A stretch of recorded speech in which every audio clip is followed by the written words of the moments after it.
僕らに挑んできたやつがいるって。はいはいはい、僕が行くぞ。ビビったよな。 What's up, everybody? Soul here with another sort of Convallaria video, and today we're gonna go over Rico, the new character that's coming out here very soon. We're gonna discuss what they've got going on in their kit, how it all works, and I'm gonna give it an overall rating based on what their abilities can do, and hopefully that will give you some insight on whether or not you should pull on Rico or not. So without any further ado, let's get right into it. So first and foremost, we got Rico, the Drifter Defender. Definitely something I'm glad to see. Love my drifters. Let's take a look at the trait first. And so the trait, as you can see, translations are kind of wonky. We're going to work through it and do the best we can. They did drop a video just today about Rico. However, I'm not going to be working completely off that video, so translations, like I said, will be wonky. So, the most difficult person to mess with is Lord Lee, is what it says for the trait. That's not what the trait is actually in English. The actual trait is called Most Formidable Boss Rico in English. But regardless, Rico will have block, jump, and immunity to frozen terrain. Physical attacks and health will be increased by 5%, and after actively attacking, if in an injured state, the HP will be restored by 30% of the physical attack value, and it can be triggered once per round. So get a nice little reaction heal, and we get some nice buffs. That block is great, jump is great, and immunity to frozen, of course, is also great. And then it says right here, frizzy hair. It's a status, so I don't believe it's called that at all.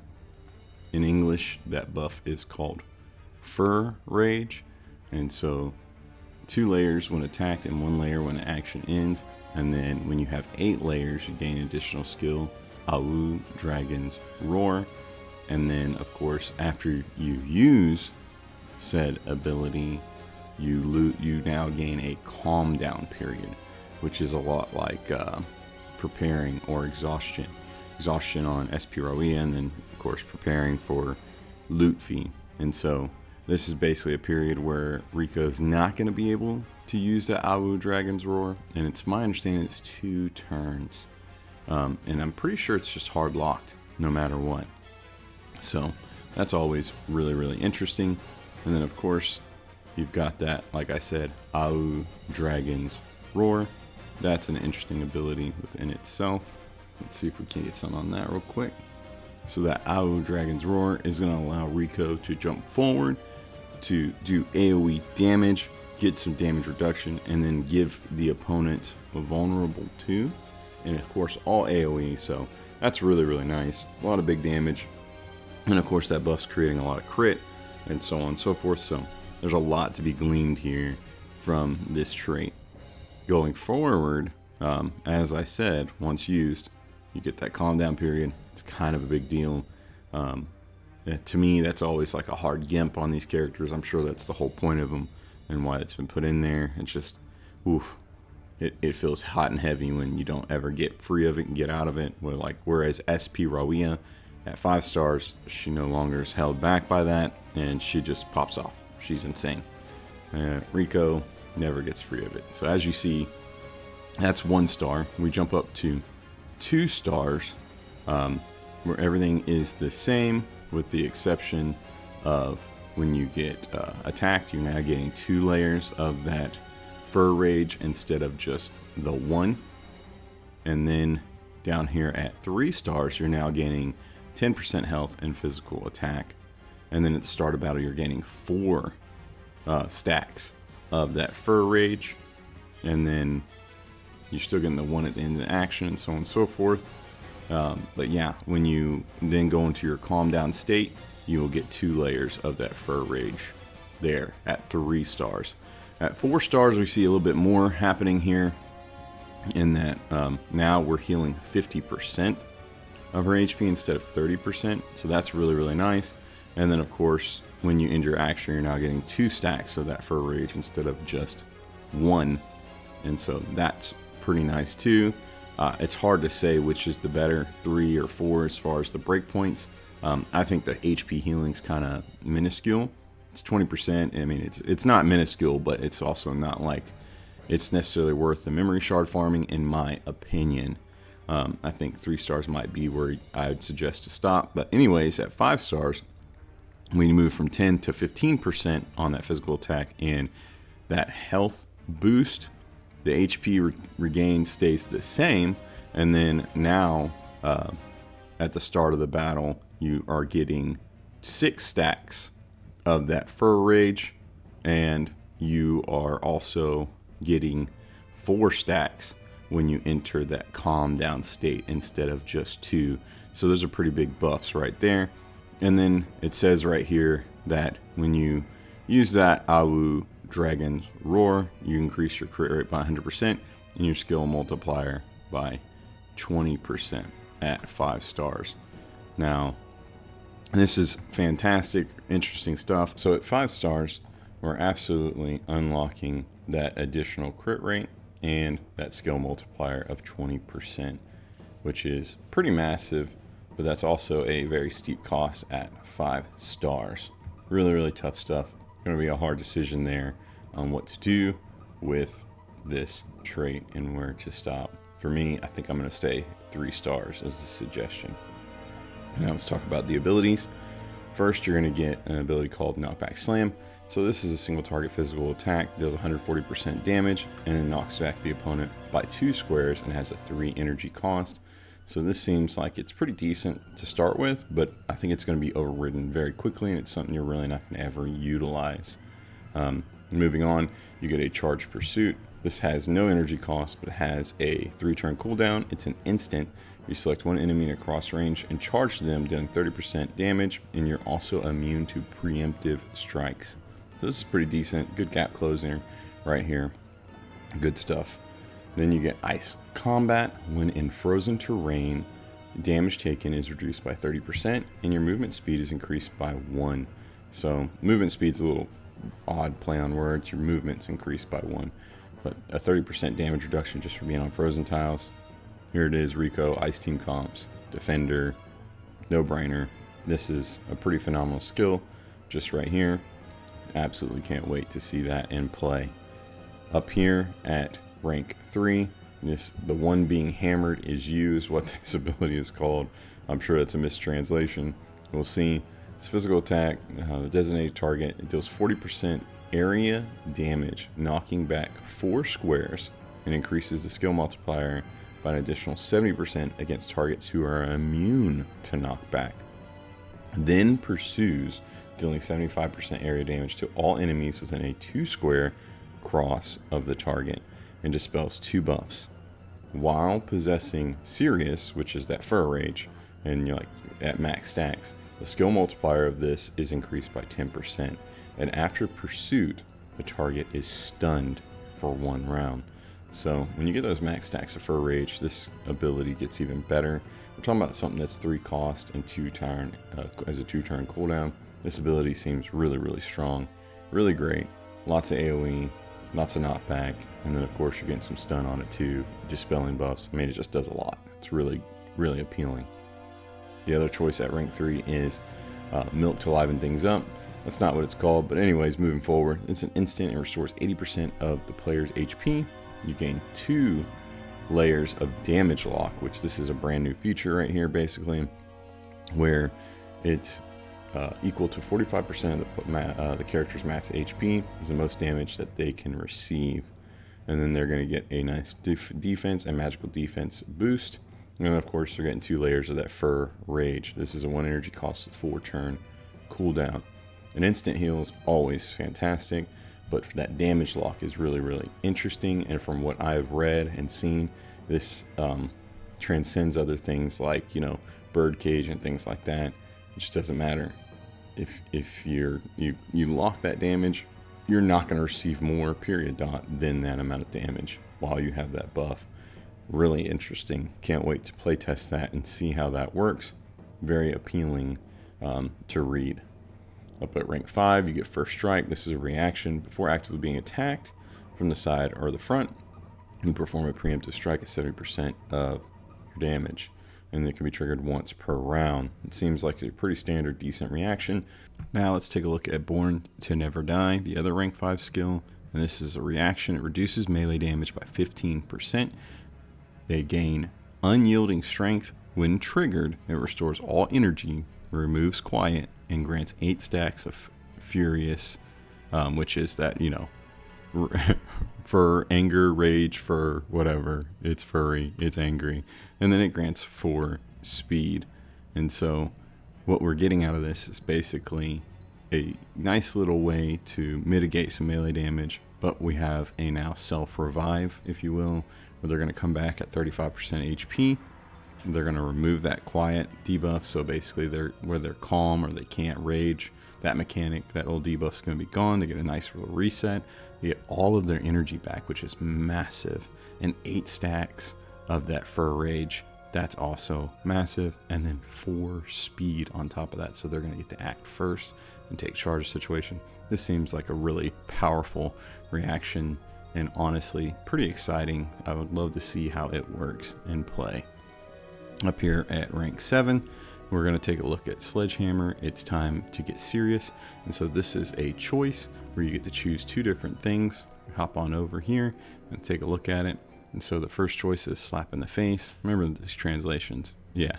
Anyways, this deals 70%. It's purple, but it actually is going to do physical AoE damage. I'm pretty certain. But yeah, it's going to do 70% AoE damage in a 3x4 area in front of Rico. And then it applies defense down 2 and no healing for 2 turns. It also knocks back the first column of enemies, so all those in the first row. And then the skill multipliers increase by 20% when against enemies that are immune to knockback, so they're going to do more damage then. And then of course, while they've got that fur rage, they're going to also get a bonus to the multiplier of 15%. This is 2 energy, 1 turn cooldown. The other option is Devastating Tornado, and so this is another AoE. It does 65% damage, and it does it in a 3 square radius. As you can see, it's pretty big. And then it also does a defense down and a no heal for 2 turns, so that's really good. And then it knocks back those enemies within a 2 square radius, and it knocks them back by 2 squares, so that's important, not just 1, 2. And then of course, while you're in that fur rage state, it knocks them back by an additional square and then applies a move down debuff on those enemies. And of course, 2 energy, 1 turn cooldown, just like the other. Really powerful choices there and exciting.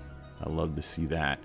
On the other side of rank 7, you have Try Provoking Me, and so this gives 2 layers or 2 stacks of that fur rage. And then they gain attack 2 and crit damage 1 for 2 turns. And then of course they perform Excite until the next 2 actions start. So basically for 2 turns they get that. And of course for that Excite, we're going to jump over and take a look at it. So basically what that is a block enhancement. Basically you're going to get that 100% block, and then of course you're going to reduce that damage by 20%. And then it's going to be just basically a guaranteed block from front or sides. But you're also going to get a counter attack now, dealing 70% of your physical damage to all enemies within 1 circle of your target range. So it's an AoE counter.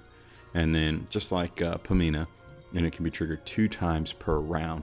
Moreover, if you're in that enraged state or that rage first state, whatever we're calling it, you're going to get additional stacks of that fur rage while in that state. So that's really, really nice.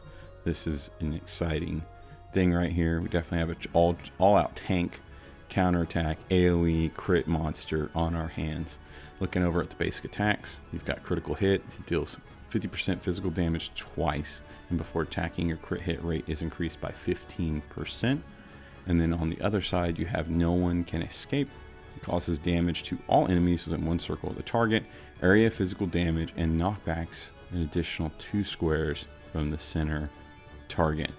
So this looks like a really cool ability in this basic attack, a nice little AoE with knockback. It's exciting. We definitely have a lot of knockback in this character, and so in those stages that get to be really tough, your universal derivations and things like that, where these enemies are really, really strong, but you can knock them around. You took this guy out, let him knock him back, knock him around, knock him off the stage, and be done with it. Exciting stuff here with Rico. Up here at rank 11, The World Is My Own. It's a leadership aura for drifters. You just got your standard buff at 10% attack, 20% defense.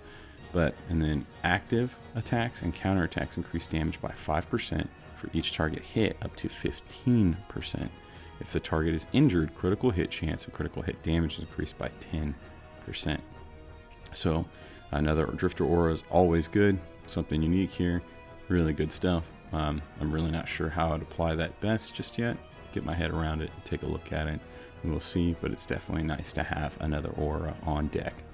And then over here, you've got crackling sparks. And so this is actually something that seems like it'd be really big on Rico. I'm really excited to see this in action. And so what this is it's a passive.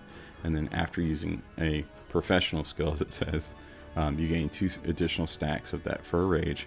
And then when dealing collision damage, so that's when you knock somebody back and they hit something, you're going to deal area of effect physical damage equal to 25% of Rico's physical attack. And you're going to deal it, like it says, area effect to all enemies around that collision.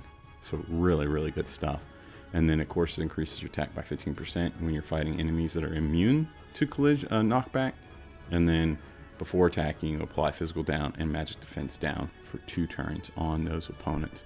So not only are you debuffing them before you attack them now, you're also going to do bonus damage either with their immune to knockback or when they do get knocked back and they collide into something, and it's going to basically create like knockback AoEs. I'm excited to see this. If we get another Tower of Adversity level where we have to survive onslaught of enemies and waves of them, Rico is going to mop that map up, and it's going to be insane. I can't wait to see it in action. So really, really exciting stuff.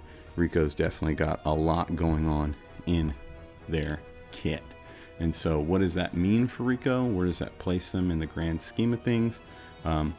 So for me, assessing all of Rico's abilities and stats, I have determined that Rico has a 10.5 in physical damage, a 10.5 in tanking, a 4.5 in healing, a 0 in magic damage, a 12.5 in buffs, a 10.5 in debuffs, and a 13 in utility, giving Rico an overall rating of 61.5.